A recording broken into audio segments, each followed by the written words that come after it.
ఆలోచించి ముందుకు రాని పరిస్థితి.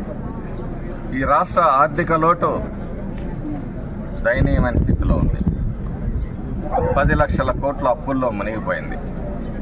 ఏటా 75,000 సుమారుగా 75,000 కోట్ల రూపాయలు మరి అప్పు కింద కానీ వడ్డీ కింద కానీ అసలు కింద కానీ జమ చేయాల్సిన పరిస్థితుల్లో ఎన్డీఏ ప్రభుత్వం ఈరోజు దాన్ని చక్కదిద్దే కార్యక్రమంలో తలములకలైంది. అలాగే ప్రజలకు ఏదైతే వాగ్దానం చేశారో ఆ వాగ్దానాలకి ఎన్డీఏ ప్రభుత్వం కట్టుబడి ఉంది. ఆయన నెల రోజులు అధికారానికి దూరం కాగానే జగన్మోహన్ రెడ్డి అది ఇచ్చావా ఇది ఇచ్చావా అని చెప్పేసి ప్రెస్ మీట్లు పెట్టి మాట్లాడుతూ ఉన్నారు. అతని మానసిక పరిస్థితి బాగాలేదు. అంటే ఇక్కడ అల్లావుద్దీన్ అద్భుత దీపాలు ఏమి ఉండవు. రాష్ట్రాన్ని సర్వనాశనం చేసిన వ్యక్తి ఒక్క నెల అధికారంకు లేకపోతే ఈరోజు ఇక్కడ జరగనాని ఘోరాలు నేరాలు ఏదో జరిగిపోయినట్టుగా అసలు మాట్లాడటానికి కనీసం సమాజం చేదరించుకొని 11 సీట్లకి ఒక క్రికెట్ టీం లాగా మిమ్మల్ని పరిమితం చేసినా ఇంకా సిగ్గు రాకుండా రోడ్లెక్కి మాట్లాడుతూ ఉన్నారు. ఖచ్చితంగా తెలుగుదేశం ఎన్డీఏ కూటమి ప్రజలకు ఏదైతే వాగ్దానాలు ఇచ్చిందో వాటికి కట్టుబడి ఉంటాం. ఉన్న పరిస్థితుల దృష్ట్యా ఒక్కొక్కటి సరిదిద్దుకుంటూ వాగ్దానాలను అమలు చేసే దిశలో మా ఎన్డీఏ కూటమి నాయకులందరూ కూడా నిరంతరం శ్రమిస్తూ ఉన్నారు. ఈరోజు ప్రతి శాఖ మంత్రి మీలాగా అసలు మీరు అధికారంలో ఉన్నప్పుడు ఏ శాఖ మంత్రి ఎవరో కూడా ప్రజలకు తెలియదు. మీరు ఒక సకల శాఖ మంత్రిని పెట్టుకొని ప్యాలెస్లో కూర్చుకొని ప్రభుత్వాన్ని నడిపారు. ఈ రోజైనా సెక్రటరియట్కి వచ్చారా? మరి ఈరోజు అసెంబ్లీకి రావటానికి అసెంబ్లీ ప్రమాణ స్వీకారం రోజున తెలుగుదేశం పార్టీ కానీ ఎన్డీఏ కూటమి అభ్యర్థులు కానీ జగన్మోహన్ రెడ్డి వచ్చినప్పుడు ఎంత విలువలతోటి ఆ రోజు వాళ్ళు వ్యవహరించారనేది ఈ సందర్భంగా ప్రజలందరూ కూడా గుర్తించాలి. అలాంటి చోట మరి ప్రభుత్వం అడిగే ప్రశ్నలకు ఈయన అవినీతి ప్రభుత్వానికి ఈయన దోపిడీ దౌర్జన్యాల మీద ఎక్కడ నిలదీస్తారనే భయంతో అసెంబ్లీకి కూడా మరి రాని పరిస్థితులు.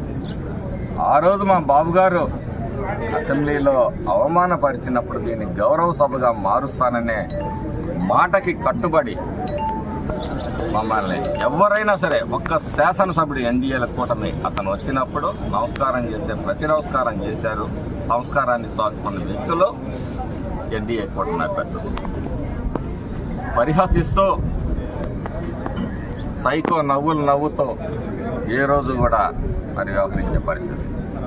ఈరోజు శాసనసభకి రావాలి, ప్రజలకు సమాధానం చెప్పాల్సిన బాధ్యత వైసీపీ ప్రభుత్వానికి, ఎవరైతే ఆ 11 మంది క్రికెట్ టీంకి కెప్టెన్కి కూడా ఉందని చెప్పి సందర్భంగా తెలియజేస్తా ఉన్నారు. ఖచ్చితంగా ఈ నియోజకవర్గంలో ఎక్కడైతే అక్రమాలు జరిగాయో వాటన్నిటినీ వెలుగులోకి తీసుకొస్తాం. గతంలో జరిగిన అన్యాయాలు ఏమనంటే సాధ్యమైన వరకు చట్టపరమైన విధంగా వాళ్ళకి న్యాయం చేసే ప్రయత్నం చేస్తాం. మాచర్ల పట్టణంలో శాంతి భద్రతల్ని కాపాడుతాం. మా పల్నాడు ప్రాంతంలో శాంతి భద్రతల్ని కాపాడుతాం. అరాచక శక్తుల్ని మాత్రం క్షమించే ప్రశ్న లేదు. గతంలో ప్రజల ఆస్తుల్ని దోచుకున్న వాళ్ళు ఏవైతే ఉన్నాయో వీలైనంత మేర చట్టపరంగా వారి మీద చర్యలు తీసుకొని ఇక్కడ పొంది ఉంటున్నారు.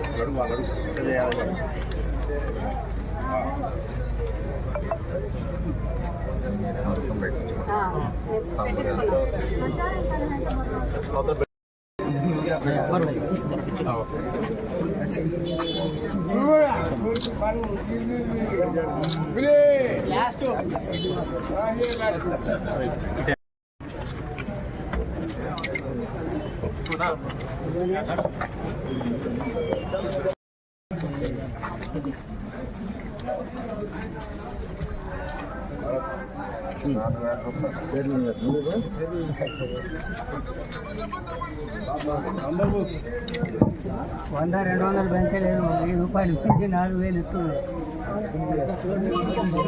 అయిపోయినాయమ్మా.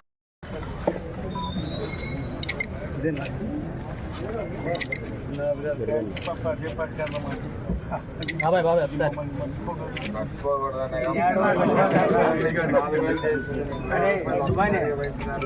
जाने भाई एक कहा जा एक बार देखो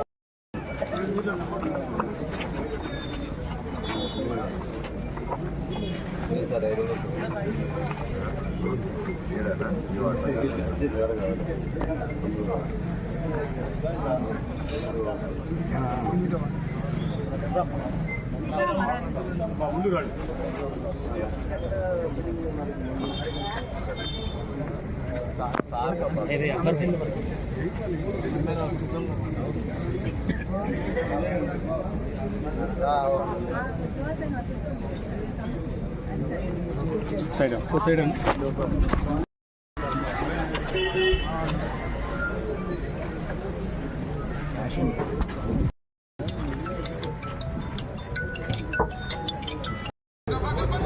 బాబు చేస్తే మేము ఇక్కడ పనులు ఉన్నారు అడుగు వాళ్ళు అడుగు చేయాలి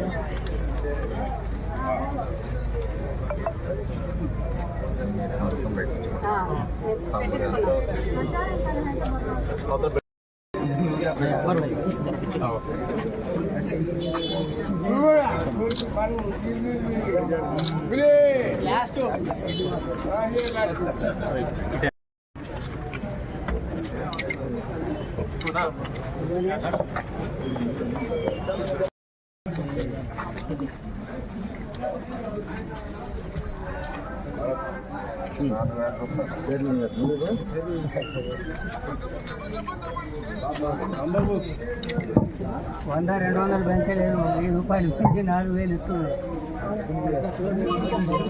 అయిపోయినాయమ్మా.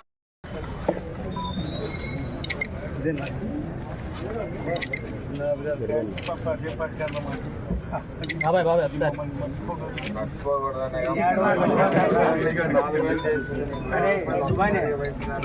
जाने भाई एक कहा जा एक बार देखो